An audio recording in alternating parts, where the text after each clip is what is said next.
Hey there, welcome back to my channel Learn English with Priya. In this video, we are going to learn regarding job.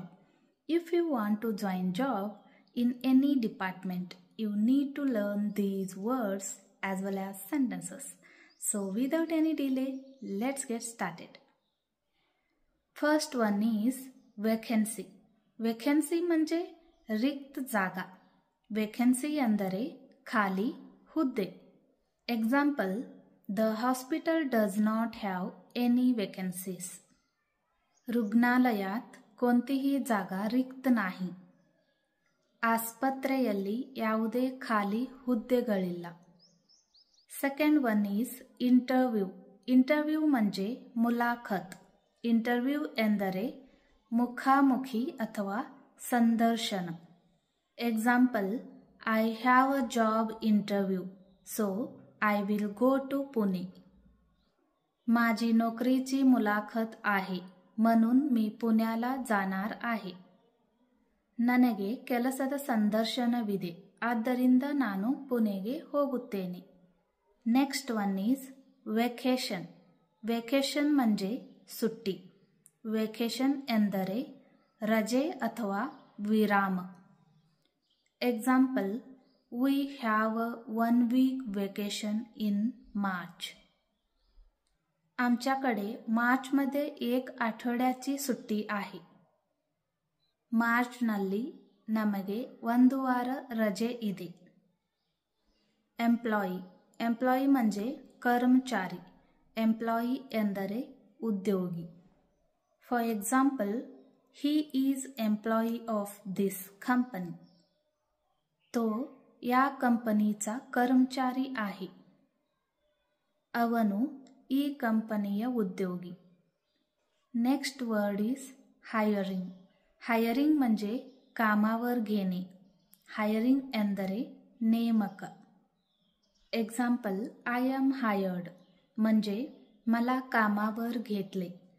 I am hired ಎಂದರೆ ನಾನು ನೇಮಕಗೊಂಡಿದ್ದೇನೆ, ನನಗೆ job ಸಿಕ್ತು ಎಂದರ್ಥ. Next one is fire. Fire म्हणजे ಕಾಮಾವरून ಕಾಡುನ್ टाकणे. Fire ಎಂದರೆ ಕೆಲಸದಿಂದ ತೆಗೆಯುವುದು. Example, he was fired because he never came to work on time. त्याला कामावरून काढून टाकण्यात आले कारण तो कधीच वेळेवर कामावर आला नाही. ಅವನನ್ನು ಕೆಲಸದಿಂದ ತೆಗೆದುಹಾಕಲಾಯಿತು ಏಕೆಂದರೆ ಅವನು ಸಮಯಕ್ಕೆ ಸರಿಯಾಗಿ ಕೆಲಸಕ್ಕೆ ಬರುತ್ತಿರಲಿಲ್ಲ.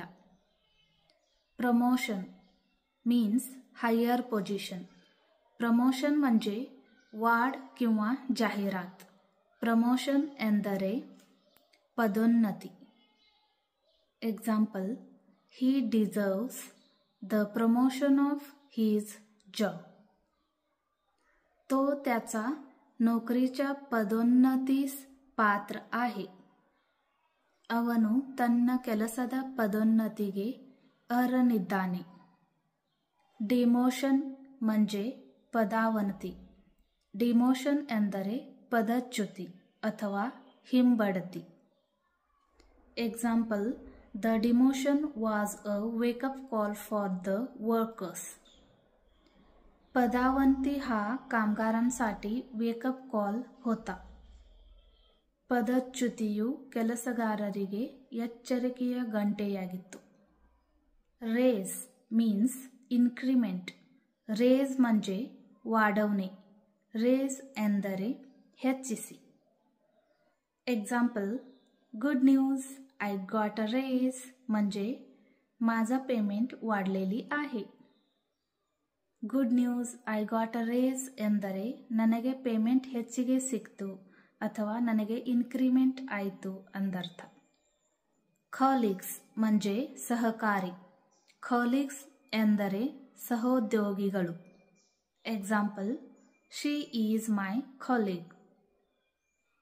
ती माझी सहकारी आहे. ಅವಳು ನನ್ನ ಸಹೋದ್ಯೋಗಿ.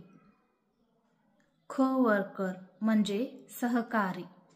ಕೋವರ್ಕರ್ ಎಂದರೆ ಸಹೋದ್ಯೋಗಿ. he is her co-worker.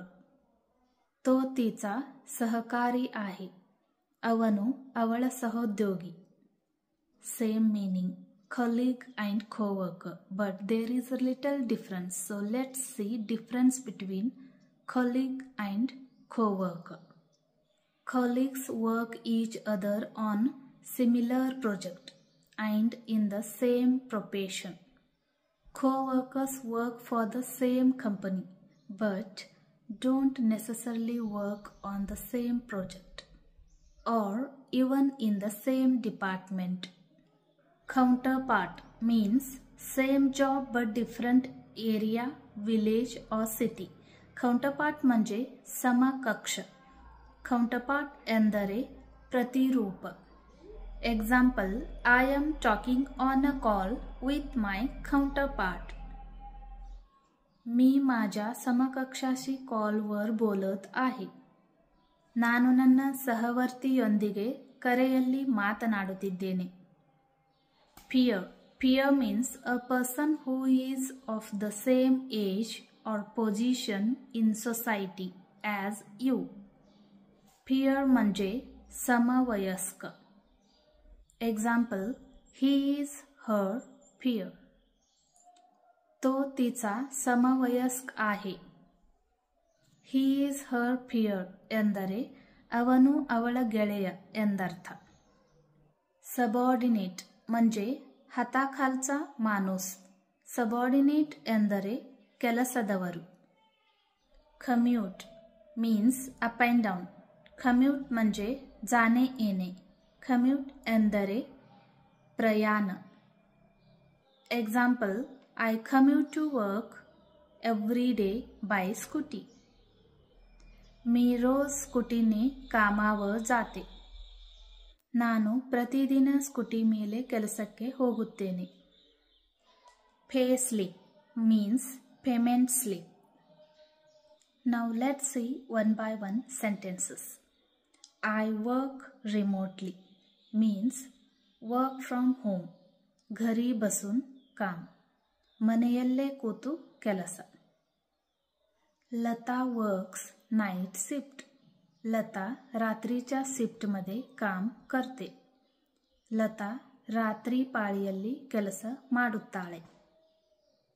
She was on her lunch break. ती तिच्या दुपारच्या जेवणाच्या ब्रेकवर होती.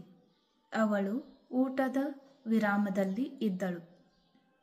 I go to work at 8:30 and get off work at 5 p.m. मी 8:30 वाजता कामावर जाते आणि 5 वाजता कामावरून ಸುಟ್ಟೆ. ನಾನು 8:00 ಕೆಲಸಕ್ಕೆ ಹೋಗುತ್ತೇನೆ ಮತ್ತು 5 ಗಂಟೆಗೆ ಕೆಲಸದಿಂದ ಹೊರಬರುತ್ತೇನೆ.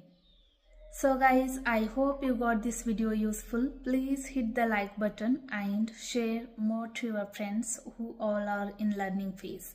If you haven't subscribed yet, do subscribe. You will get more notifications. See you in the next video with new topic. Take care. Bye-bye.